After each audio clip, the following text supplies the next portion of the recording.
Hi, I'm Javier. Today I will be talking about supercapacitive technology.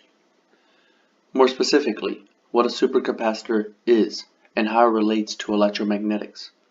I'll then discuss where supercapacitors stand with respect to fuel cells and regular capacitors. So what is a supercapacitor? Well, just like the name implies, a supercapacitor is a special type of electrolytic capacitor that can hold much more charge than your ordinary capacitor.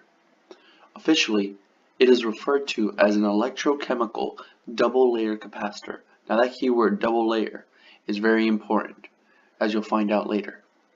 Unlike an electrolytic capacitor, where there are two parallel plates separated by dielectric, a supercapacitor has a coating of activated carbon on both plates.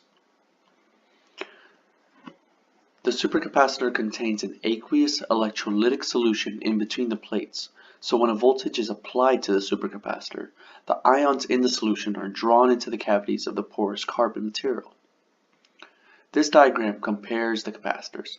Notice on the right the two layers of the supercapacitor and how they are separate and distinct. The electrochemical reaction, in short, begins with an applied voltage, separates the ions, drawing them into the cavities, results in much more charge being stored than a regular capacitor. This graph compares the energy and power density of certain devices. At the top left corner we have our capacitors with a high power transfer per unit volume, but unable to store much energy. In contrast, fuel cells and batteries can store much more energy than capacitors and even supercapacitors, but lack in power density.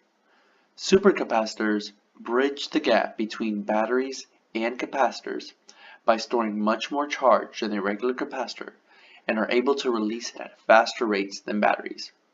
In the future, we will see supercapacitors being indistinguishable from batteries in size and energy storage, but with the properties of electrolytic capacitors.